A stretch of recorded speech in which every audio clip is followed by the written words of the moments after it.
बिस्मिल्लाहिर्रहमानिर्रहीम। अस्सलाम वालेकुम स्टूडेंट्स। आज हम डिस्कस करने जा रहे हैं हमारा बड़ा ही important concept market sentiments. Market sentiments से क्या मुराद है? हमारे पास दो तरह के मार्केट सेंटिमेंट्स होंगे जिनको आज हम डिस्कस करेंगे in detail. Number 1 bullish sentiments and number 2 bearish sentiments. तो इन दोनों को डिटेल से डिस्कस करना इसलिए ज़रूरी है क्योंकि फ्यूचर में जब भी हम डेरिवेटिव कॉन्ट्रैक्ट्स किया करेंगे तो हमें पता होना चाहिए कि इनका क्या मतलब है, क्योंकि उस वक्त ये टर्म्स एक्सप्लेन नहीं की जाएंगी। तो that's why I will discuss in detail all these concepts in the beginning. It's my second lecture, as you know. I have given you my first lecture. और secondly आज हम दूसरा concept यहाँ पर discuss करेंगे, that is about buyers and sellers. एक contract के अंदर दो पार्टीज इन्वॉल्व हैं, एक बायर है और एक सेलर है। आज के बाद डेरिवेटिव कॉन्ट्रैक्ट्स के अंदर हम बायर को बायर नहीं बोलेंगे, हम उसको लॉन्ग बोलेंगे, जिसको हम क्या कहते हैं, लॉन्ग पोजीशन होल्डर। और हम सेलर को सेलर नहीं बोलेंगे, उसको हम बोलेंगे शॉर्ट, मतलब शॉर्ट पोजीशन होल्डर।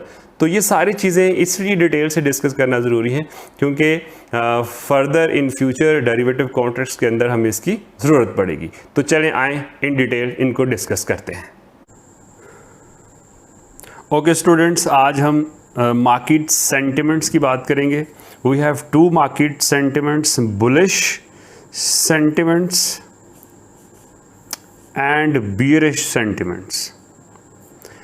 तो हमें ये एक्सप्लेन करना है कि इनका क्या मतलब है, ताकि हम जो सब्जेक्ट्स पढ़ने जा रहे हैं, जो हम बात कर रहे हैं जिस टॉपिक की, हमारा जो मेन टॉपिक है, हमारा जो मेन सब्जेक्ट है, that is derivatives.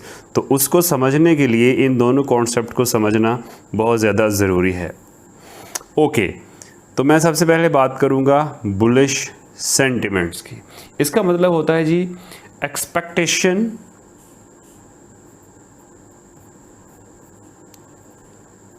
expectations that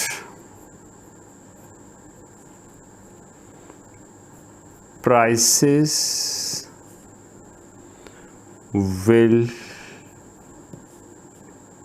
increase in future। अब ये जो एक्सपेक्टेशन है, ये एक्सपेक्टेशन किसकी होती है? डेफिनेटली इन्वेस्टर्स की होती है, जो मार्केट के अंदर इन्वॉल्व होते हैं, जो मार्केट के अंदर प्लेयर्स होते हैं। ये उनकी एक्सपेक्टेशंस की बात हो रही है कि वो ये सोचते हैं कि बुलिश सेंटिमेंट्स का मतलब है कि जब मार्केट में प्राइसेस इंक्रीज होंगी, that is called bullish sentiments. अब मैं आपको थोड़ा सा इसमें एक्सप्लेन कर दूं कि फ़र्ज़ कर लीजिए हमारे पास टाइम लाइन है और हम यहाँ पर इस वक्त प्रेजेंट पे खड़े हैं। ये हमारी करंट पोजीशन है, ये प्रेजेंट है।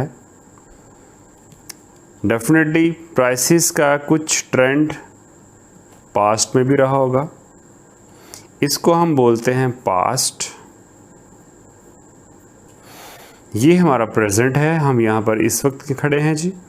और ये हमारे पास फ्यूचर है जिसके बारे में हम एक्सपेक्टेशंस रखते हैं। अब यहाँ पर प्रेजेंट पे खड़े होके हम कह रहे हैं कि फ्यूचर में प्राइसेस विल इंक्रीज। अब जब भी हम कोई एक्सपेक्टेशंस रखते हैं तो उनकी कुछ बेसिस होती हैं, यानी एक्सपेक्टेशन जो आप यूज़ कर रहे हैं कि फ्यूचर में ऐसा होने जा रहा है, ये आप किस बेस पे करते हो?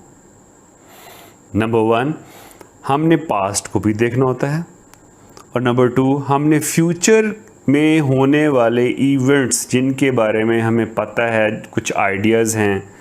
फॉर एग्ज़ाम्पल हम कहते हैं कि पाकिस्तान में जनरल इलेक्शंस होने वाले हैं सपोज़, तो ये एक फ्यूचर का इवेंट है, उसकी वजह से प्राइसेस पे कुछ इफ़ेक्ट आएगा, हमारे स्टॉक्स की प्राइसेस पे कुछ इफ़ेक्ट आएगा।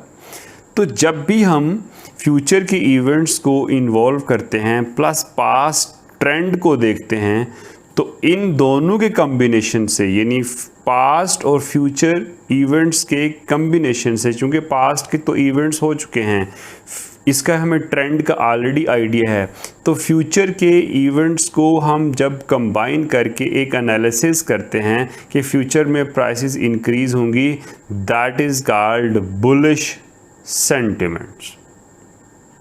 That is called bullish sentiments. अब आपको ये सोचना है कि अगर मैं सिर्फ इसकी बेस पे, यानी पास्ट की बेस पर ही अंदाज़ा करूं कि फ्यूचर की प्राइसेस जो हैं वो इंक्रीज़ हो रही हैं, मैं अब फ्यूचर इवेंट्स को इंक्लूड नहीं कर रहा, जस्ट पास्ट की बेस पे, तो ये जो अगर मैं पास्ट की बेस पे बात करूंगा तो that will be bullish trend. That will be bullish trend.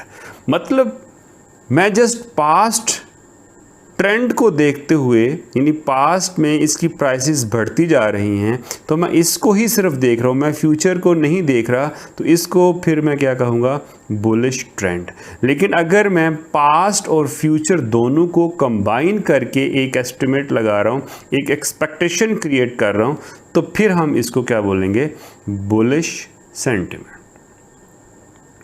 Bullish trend depend only on past and bullish sentiment depends past plus future events। ये कॉन्सेप्ट समझना चाहिए, कुछ लोग इनको मिक्स कर देते हैं। सिमिलरली इसी तरह से हमारे पास bearish sentiments भी, इसमें क्या होगा, expectations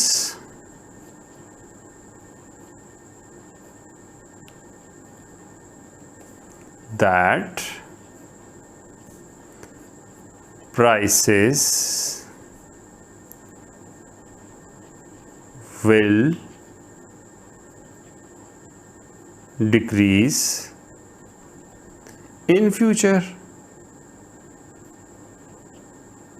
अब ये जो आप एक्सपेक्टेशंस कर रहे हैं, इसकी भी डेफिनेटली बेसिस हैं। अगर तो आप जस्ट पास्ट को देख रहे हैं, आपका फोकस जस्ट पास्ट है, तो मैं यहाँ पर फोकस देख लेता हूँ। अगर मेरा फोकस जस्ट पास्ट पर है कि मैं उसी को देख रहा हूँ, तो इसको हम बोलेंगे बियरिश ट्रेंड। ओके, लेकिन अगर मैं दोनों चीज़ों को इंक्लूड कर लेता हूँ, पास्ट प्लस फ्यूचर एक्टिविटीज़ और इवेंट्स, और इस बेस पे मैं कोई एस्टिमेट लगाता हूँ, कोई मैं एक्सपेक्टेशंस रख रहा हूँ, तो उसको मैं बोल सकता हूँ दिस इज कॉल्ड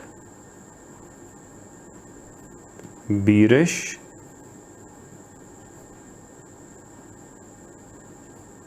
सेंटिमेंट्स। अब कंसीडर आपने ये करना है कि होना भी ऐसा ही चाहिए आपको, जो जैसे कि मैंने ऊपर लिखा था मार्केट सेंटिमेंट्स, तो मार्केट सेंटिमेंट्स के मुताबिक हमें जब भी कोई एक्सपेक्टेशंस रखनी होती हैं तो हमें दोनों को मद्देनज़र रखना है, हमें पास्ट और फ्यूचर दोनों को मद्देनज़र रखना है। हमें जस्ट ट्रेंड, पास्ट ट्रेंड को ही फोकस नहीं करना, हमें फ्यूचर इवेंट्स एक्टिविटीज़ को भी मद्देनज़र रखते हुए कोई भी एक्सपेक्टेशन क्रिएट करनी चाहिए। और ये इन्वेस्टर्स के लिए बड़ा ज़रूरी है कि अगर कोई इन्वेस्टर जस्ट पास्ट ट्रेंड को देखते हुए एक्सपेक्टेशन क्रिएट कर लेता है तो वो गलती पर होगा। हमेशा इन्वेस्टर्स को क्या करना चाहिए, पास्ट प्लस फ्यूचर एक्टिविटीज़ को इन्वॉल्व करते हुए कोई भी एक्सपेक्टेशंस क्रिएट करनी चाहिए, कोई भी एक्सपेक्टेशंस बनाने चाहिए। तो इस तरह से गलती के चांसेस कम हो सकते हैं। 100% आप ठीक तो नहीं हो सकते, आप चूँकि एक गैस कर रहे हैं, आप एस्टिमेशन कर रहे हैं, आप एक्सपेक्टेड प्राइस को देखना चाहते हैं, तो उसमें आप 100% एक्यूरेसी पे नहीं जाएंगे, लेकिन आप नियर टू टारगेट तो जा सकते हैं। लेकिन आप प्राइसेस जब भी आप तय करते हैं, जब भी आप एक्सपेक्टेशंस बनाते हैं, तो आपको इसको फोकस करना चाहिए। Hope you understand my point. और ये बड़ा इम्पॉर्टेंट कॉन्सेप्ट था मार्केट सेंटिमेंट्स, क्योंकि जब भी हम इन्वेस्टमेंट करते हैं, मार्केट प्लेयर्स इन्वेस्टमेंट करते हैं, तो उनका फोकस ये होता है कि हमें मार्केट सेंटिमेंट्स के मुताबिक ही इन्वेस्टमेंट का सोचना चाहिए, इन्वेस्टमेंट करनी चाहिए, तभी जाके वो सक्सेसफुल होते हैं।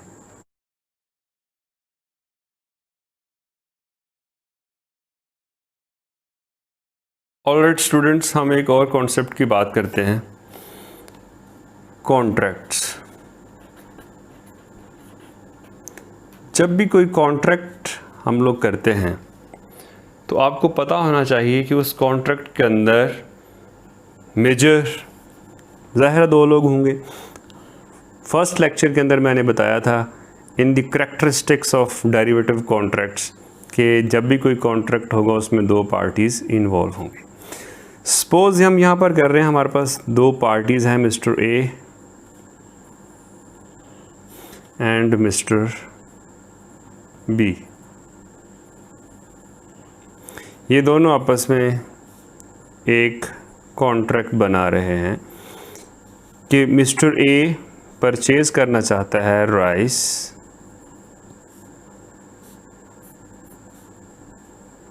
10,000 kgs at the rate 80 each after 3 month। ये एक कॉन्ट्रैक्ट है जिसमें मिस्टर ए जो है वो बायर है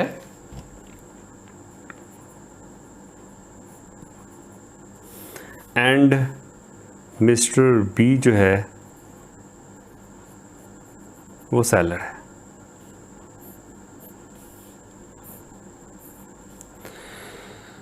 अब यहाँ पर मैं आपको एक बात बताता चलूँ कि आज के बाद आप कभी भी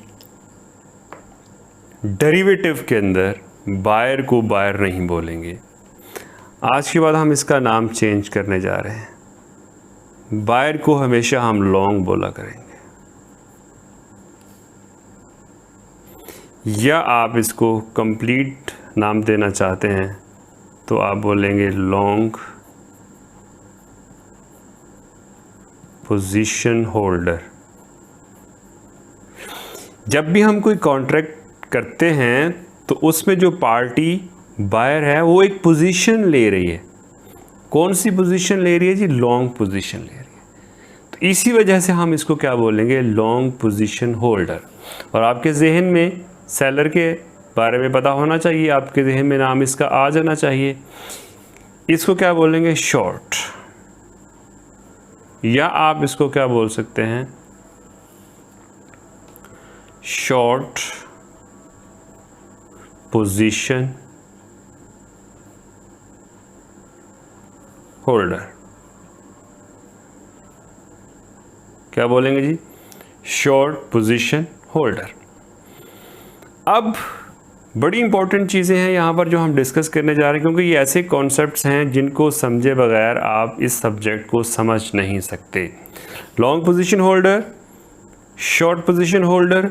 अब हमें ये पता होना चाहिए कि जो बायर है वो इस पोजीशन को क्यों अडॉप्ट कर रहा है।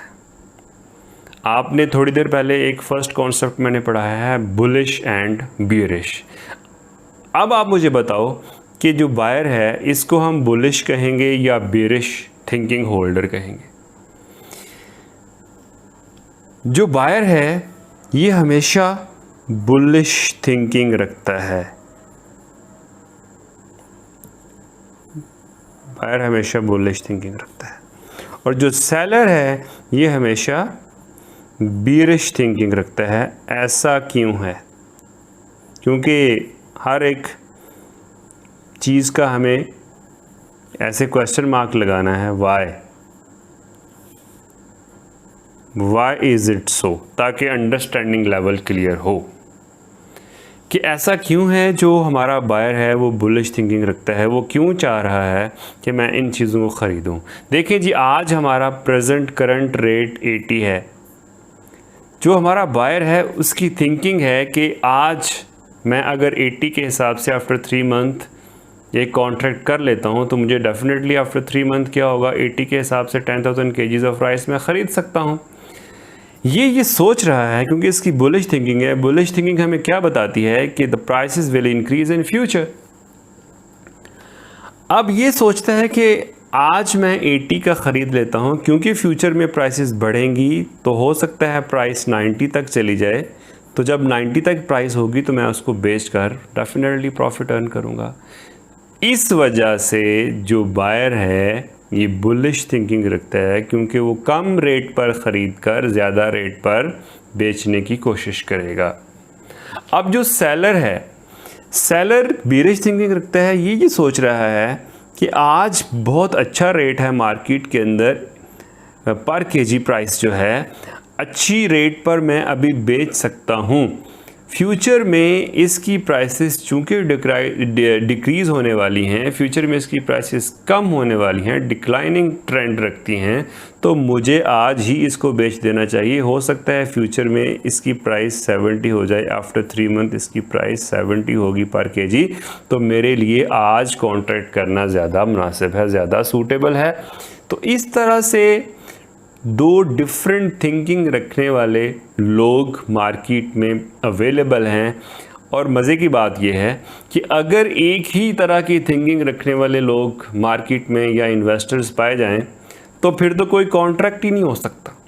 तो याद रखें, जब भी मार्केट्स के अंदर कॉन्ट्रैक्ट्स होते हैं तो हर एक इन्वेस्टर अपने तरीके से सोचता है, उसकी अपनी इन्वेस्टिंग स्ट्रेटजी होती है, उसको रिस्क हैंडल करने की हर इन्वेस्टर की अपनी स्ट्रेटजी होती है। तो इसी वजह से हमारे कॉन्ट्रैक्ट्स भी होते हैं। ये बुलिश थिंकिंग रख रहा है, ये बेरिश थिंकिंग रख रहा है, तो इसी वजह से इन दोनों का आपस में एक कॉन्ट्रैक्ट बन गया, एक मुआहदे पे पहुंच गए। अदरवाइज़ अगर दोनों ही बुलिश थिंकिंग रखते होते तो ये कॉन्ट्रैक्ट ही पॉसिबल नहीं था। तो आज के बाद we will say buyer long and to seller short और शॉर्ट पोजीशन होल्डर। शॉर्ट क्यों कह रहे हैं इसको, इससे जो चीज़ें हैं बेसिकली वो ये वापस बायर को दे देगा, कम टाइम के लिए इसके पास रह जाएंगी। और buyer basically long position holder है, यानी इन फ्यूचर जो चीज़ें किसकी तरफ मूव कर रही हैं वो मिस्टर ए बायर की तरफ मूव कर रही हैं। दैट्स वाई आप इसको लॉन्ग पोजीशन होल्डर बोल रहे हो। तो ये कॉन्सेप्ट पता होना चाहिए। कल को जब भी हमने कोई कॉन्ट्रैक्ट्स करने हैं, जब हम प्रॉपर सब्जेक्ट्स के अंदर मैं बात करूँगा कि बुलिश, तो आपको पता होना चाहिए कि जो बुलिश थिंकिंग है वो किसकी होती है, बायर की होती है। और जब भी मैं बात करूँगा बेरिश, तो आपको पता होना चाहिए ये सेलर की थिंकिंग है। और ये सेलर ऐसी थिंकिंग क्यों रखता है ये भी आपको आइडिया होना चाहिए, और बायर ऐसी थिंकिंग क्यों रखता है ये भी आपको आइडिया होना चाहिए। और मार्केट्स के अंदर डेफिनेटली डिफरेंट थिंकिंग के लोग मिल जाते हैं, इसी वजह से उनके कॉन्ट्रैक्ट्स होते हैं, अदरवाइज़ तो कॉन्ट्रैक्ट्स का होना मुश्किल है। Hope you understand both concepts. पहले मैंने आपको बताया है मार्केट सेंटिमेंट्स क्या होते हैं, उसी चीज़ को आगे बढ़ाते हुए कॉन्सेप्ट नंबर 2 था कि हमने जो कॉन्ट्रैक्ट्स करने होते हैं उसके अंदर हमारे पास दो पार्टीज इन्वॉल्व हैं, बायर एंड सेलर। बायर को हम लॉन्ग बोला करेंगे, सेलर को हम शॉर्ट बोला करेंगे। और बायर जो है ये बुलिश थिंकिंग रखता है, और ऐसा क्यों है, ये थिंकिंग रखता है। और जो सेलर है वो बेरिश थिंकिंग रखता है, उसकी भी हमने लॉजिक देखी कि उसकी ऐसी थिंकिंग क्यों है। Okay students, I have discussed all these things in detail. Hope you understood all these concepts. और अगर फिर भी कोई कन्फ्यूजन होगी, I am available on my WhatsApp number, you can email me as well. So all kind of queries will be resolved inshallah. Thank you. Allah Hafiz.